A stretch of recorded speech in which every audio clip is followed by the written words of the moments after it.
Bonjour Isabelle. Bonjour Ariel. Alors bon, JC Decaux, évidemment, on ne le présente pas puisque on l'a lorsque l'on prend n'importe quel transport ou lorsque l'on passe dans n'importe quelle rue. C'est l'incarnation par la street de la notoriété.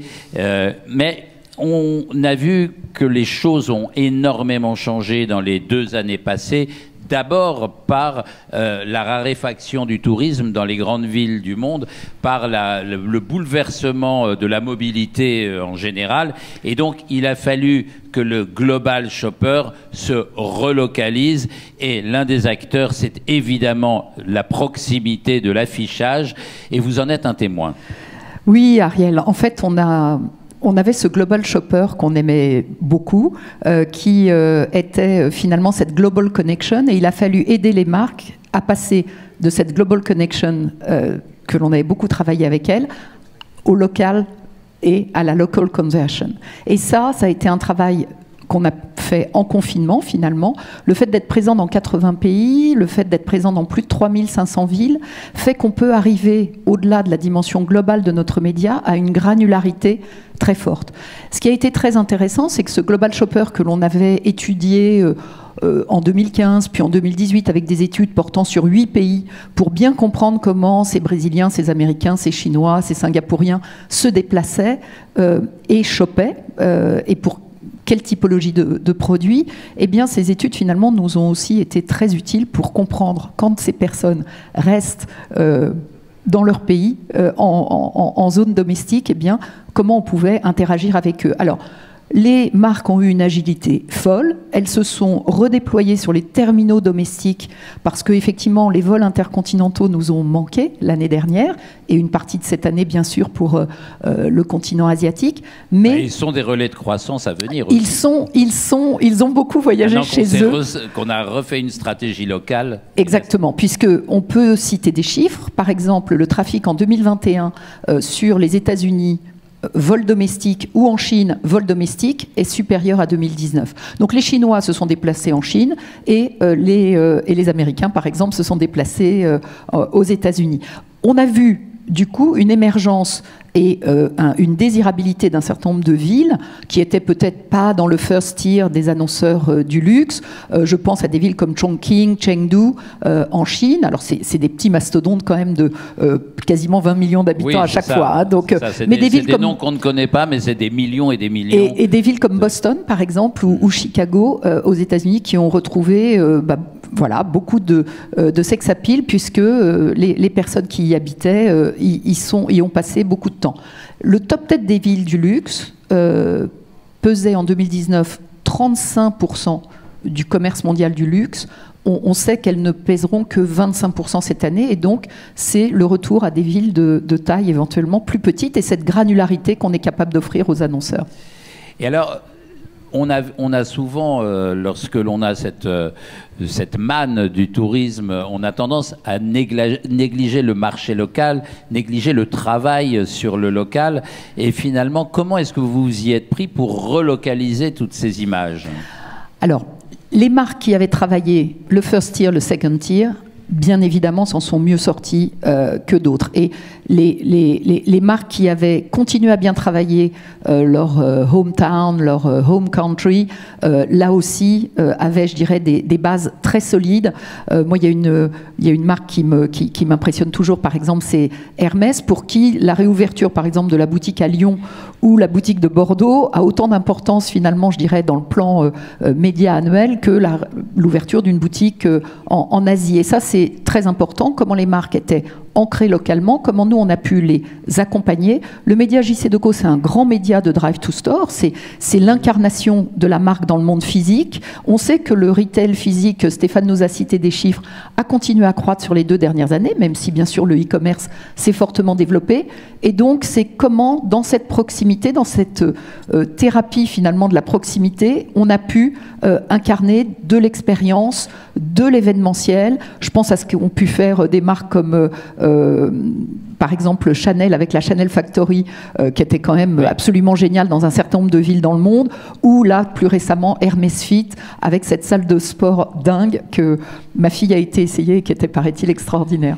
Mais oui, vous soulignez l'importance de montrer cette ingénierie et de la localiser pour aussi vitaliser l'expérience retail. Exactement. Et puis, de très grands emplacements en ville sont des emplacements instagrammables, et on voit combien le lien entre finalement le monde physique et le monde digital opère parfaitement entre ces deux médias qui se complètent très agréablement. Oui, parce que la mondialisation et la digitalisation ont pu faire croire que le magasin physique n'avait plus l'importance qu'il avait. Et aujourd'hui, on se rend compte que sans cette stratégie-là dans le physique, tout le reste est inefficace. Bien sûr. Et vraiment, les marques ont énormément travaillé avec nous sur les 2 dernières années. Finalement, le poids du corps s'est reposé sur le haut du funnel. Les marques avaient sans doute eu tendance à porter le poids du corps un peu trop sur le bas du funnel, sur la conversion. Oui. Et donc, notre média est un média extrêmement puissant pour accompagner les marques dans ce travail très local, qui peut se faire de façon très locale, sur la désirabilité, la considération et bien sûr la notoriété. Et on a vraiment vu de façon puissante cette bascule au cours des 2 dernières années. Justement, si on parle du haut du funnel, on parle de la brand awareness, ou en tout cas de la construction de la notoriété. Beaucoup de marques sont apparues à la faveur du déclin pendant le confinement et pendant cette période étrange des grands mastodontes. Il y a eu de la nouveauté, il y a eu de la proposition. Comment est-ce que dans le monde de l'affichage, du drive to store, vous vous êtes inséré là-dedans? Alors, on peut créer des événements dans les villes, dans les aéroports, des lieux vraiment de connexion, dans les lieux de transport. Les grands métros chinois, par exemple, sont des lieux extraordinaires pour créer ce type d'événements. Et puis, en ville aussi, grâce, je pense, aux expositions joaillières aussi, où on accompagne finalement, avec par exemple les colonnes Maurice ou les Madrapeaux à Paris, eh bien, la capacité d'aller voir ces très grandes expositions. Ce qui est aussi très important, c'est de voir comment cet ancrage local, je reprends là la terminologie de Jeanne Bourdon sur Stéphane vient d'en parler, cette capacité à être considéré localement, de bien faire comprendre également aux clients comment la traçabilité, la production est réalisée, comment tout ceci est cohérent.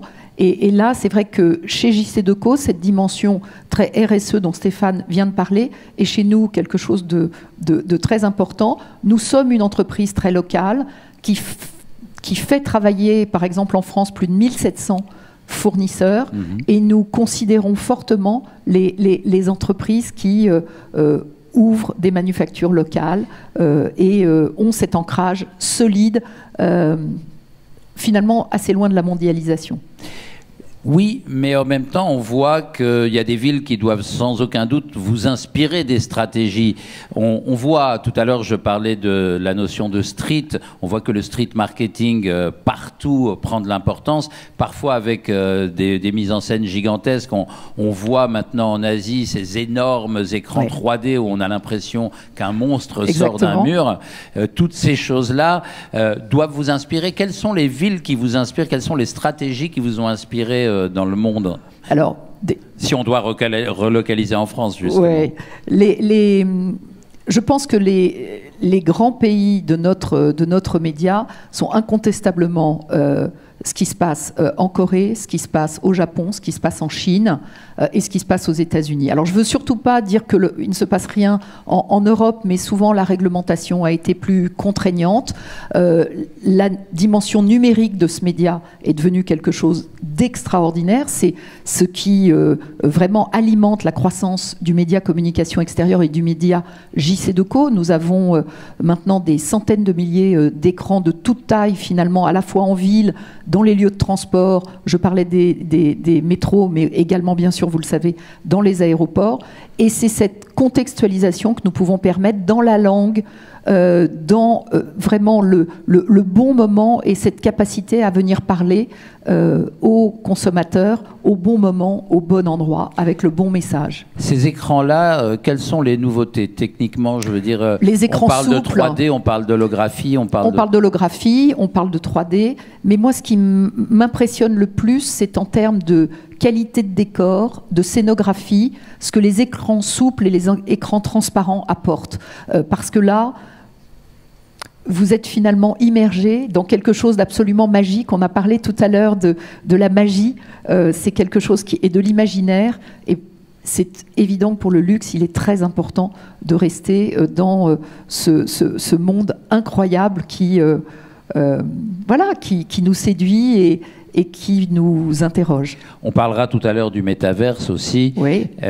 Mais déjà, est-ce qu'on peut imaginer qu'une entreprise comme JC2Co, qui vient de l'affiche toute traditionnelle collée sur un mur, puisse se projeter dans le monde véritablement du virtuel qu'on attend depuis un bon moment? La réalité virtuelle, c'est vraiment une arlésienne.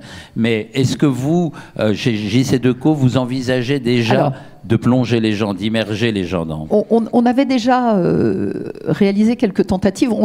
C'est une entreprise familiale qui s'est construite sur l'innovation. Quand Monsieur Decaux invente le concept finalement de l'abribus publicitaire il y a 57 ans, il est un start-upper dans le garage de ses grands-parents et il a toujours eu l'innovation chevillée au corps.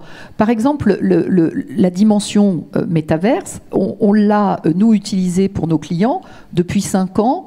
Quand vous vous appelez Accor et que vous souhaitez faire visiter les nouvelles chambres d'hôtel, des nouveaux Sofitel en Asie, par exemple, eh bien, grâce effectivement au masque, vous pouvez vous promener dans la chambre à Singapour, à Shanghai, visiter le bar, visiter le lounge et avoir déjà cette expérience. C'est quelque chose qui, pour nous aussi, a été un outil commercial, puisque lorsqu'un client basé New York souhaite visiter l'aéroport de Hong Kong, quoi de plus simple que de l'emmener, faire une visite virtuelle, et c'est un outil qui a été très efficace pour nous, et y compris pendant, bien sûr, la période du confinement. Eh bien, on voit que JC2Co n'est pas en retard, bien au contraire, c'est une entreprise inspirante, et je ne le dis pas pour parler de JC2Co en particulier, mais pour souligner à quel point le street marketing et l'affichage en général, sous toutes ses formes, est important pour le luxe et aussi est en pleine évolution. Eh bien, vous savez quoi? Je vais vous remercier. Merci, Ariel. Car vous m'avez éclairé. Merci beaucoup. Merci.